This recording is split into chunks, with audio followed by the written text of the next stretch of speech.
when I was 9 years old, I was sent in a car with 2 handlers with another child and driven to Switzerland. And when we arrived there, we were also sent in a tunnel, another tunnel. We were outside for just a second in the very lovely air, and then there was some portal outside that was opened, and we walked through it, and I don't think you could see that it was anything from the outside. It was just a gate, and then we walked in a very long underground tunnel. And there were torches on the sides of the walls that were burning with flames. So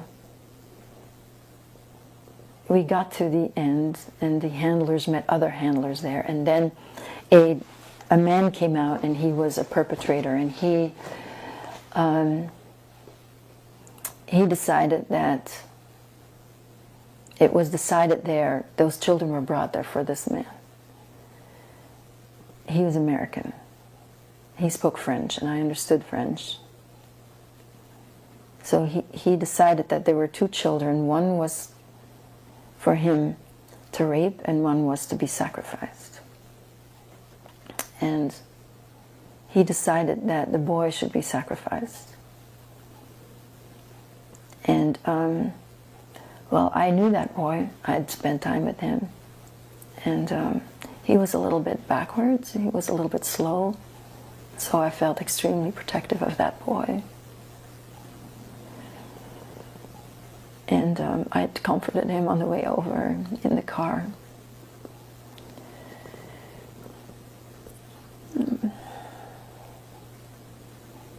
And I tried to hold him. While I tried to,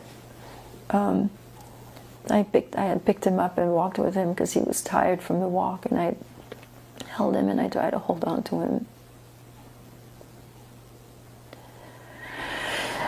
And well, he was torn from me, and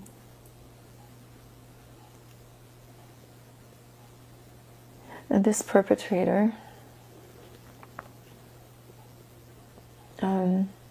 this was a very large underground area with a lot of symbols on the floor and fires burning, and there was a large altar, and there was a man who I thought was a baron. I'd known him. He was Belgian. He was the executioner. I found out later, I recognized him in picture. I found out later he was a lawyer at the time, and he became a baron later.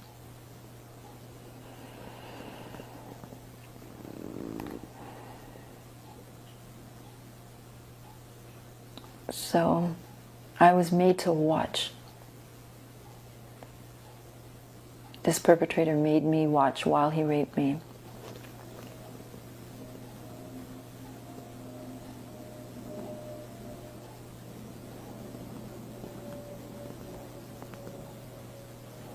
And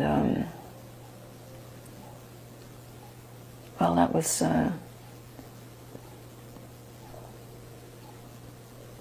I didn't know if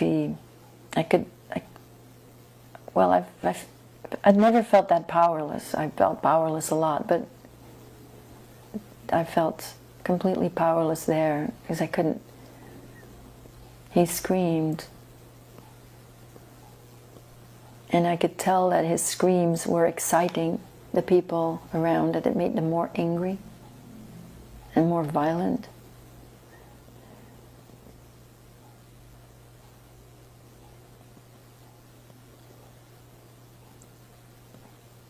And I felt that I betrayed him because I felt that I wanted the screams to stop too at one point. And I felt that I betrayed him.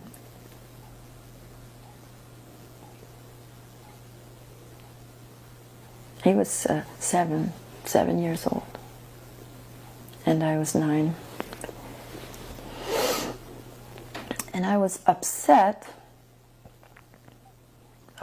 So he was butchered He was butchered slowly. And there was this this obsession with the genitals. That was this offering of his genitals to Satan.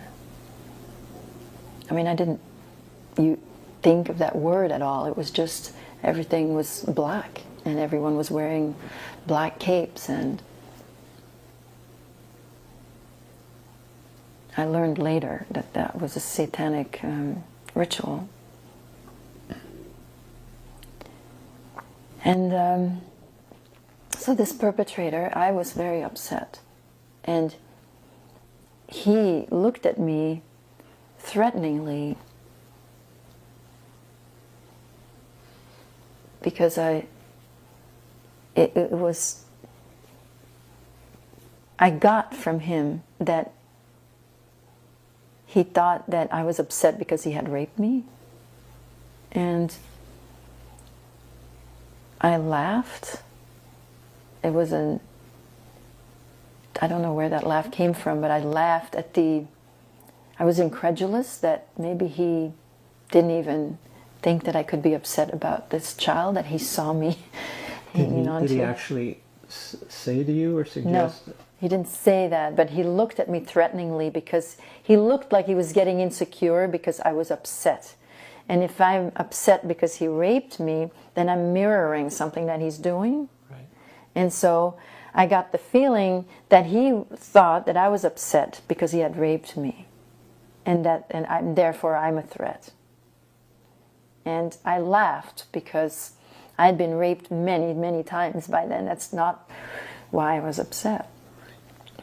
And as I laughed, I thought I'm going to get killed. I thought these thoughts were running through my mind. I'm going to get killed for laughing. But I saw this child emerge from him, insecure. He was suddenly I saw this little boy in this perpetrator who's insecure, who feels that he's the slow one, who feels that he doesn't get it because he didn't know I was laughing.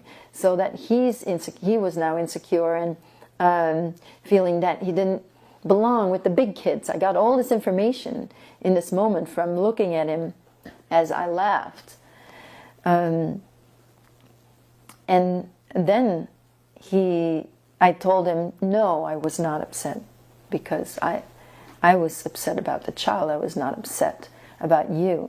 And then, as I was tuning in, I started to say, I'm not upset about you. And I just started to say, well, you know, the men that were there had taken off their hoods. And most of them were old men, balding, you know, like a lot of politicians, like the bald streak in the middle. And he was clearly older. He was in his 50s clearly, but he had all his hair and he looked very clean, extremely clean and neat. And so I started to say, well, you are, you know, I'm not upset that you raped me. And I started to flatter him, saying, look at these other men, look at these men, you know. And so I started to share this joke that, oh, these men were disgusting looking and he looked much better. And then, strangely, I said, he had this long nose, and I thought, in this moment when he was insecure, I thought he's very insecure about his nose. He thinks he's ugly. He feels ugly, like he has an ugly nose. And I said, you have a very nice nose. And when I said that, he physically transformed. And his nose actually started to look better, and he's started to beam. And I suddenly got this myself. I felt myself transforming too. And for the first time, I felt pretty. And he ended up, so this American then ended up thinking I'm sophisticated because I'd laughed. He took me with him to the United States and became an important father figure And being attuned to him, I had to get in the same mindset that, you know, what had happened there, didn't happen. Well, I thought I was going to get killed when I was being on the jet. I didn't see him when I was on the jet. And I thought I was wherever I was going to be taken, I was also going to get killed. And I was taken it was at JFK, but I was taken by a handler off the private jet. Didn't go through customs. He just drove me to a hotel.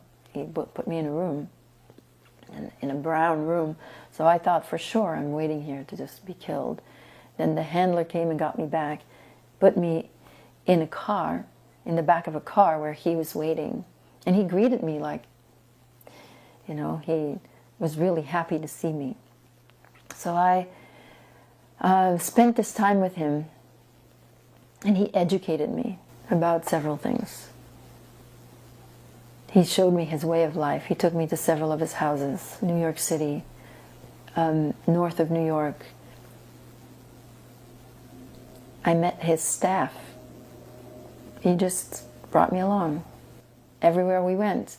He, an American with a 9-year-old Belgian girl. Nobody ever seemed to wonder. He was very powerful. I could tell he was very powerful. I realized later that probably I and the boy were sent to Switzerland to get in his good graces by the leader of the network in Belgium. That it was a gift, or some kind of trade. So I spent 3 weeks, I think, in the United States with this person, sailing with him on his boat to Maine, to his property there. So he had properties everywhere. He took me to 3 of them. And he suddenly started rejecting me on the trip to Maine. And we stopped over somewhere, saw a friend of his, one of the leaders of the families, I later realized. And I heard him talking, and I'm good with languages, so I actually understood what they were saying in English. You know, he thought I spoke French only. But he was talking about me to this other person as if I'm this example that children are very well suited, you know, to have sex with, and very sexual beings, and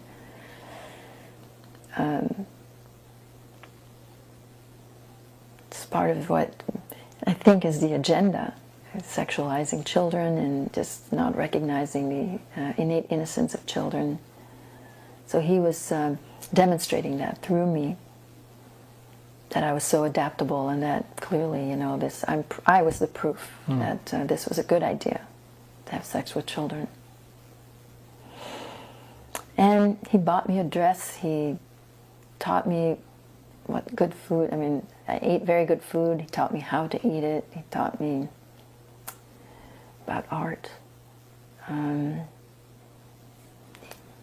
He invested this time, and he kept saying that I belonged to his class of people. I belonged to his family even. I never met anyone of his family, but I was in his houses, and so I felt finally I belonged somewhere. And I'm also high. I'm connected to him, and I'm on this cloud of privilege, which is such a high, incredible.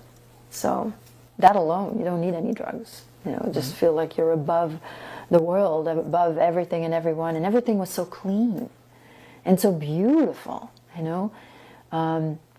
Gosh, even nature seemed more beautiful, like the parts that he owned, because it was all so clean.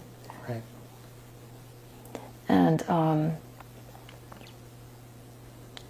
he sent me back. He started to judge me when I got a runny nose on the sailboat. So he started to become distant but polite. And then he sent me off, big smile, sent me off back on the jet.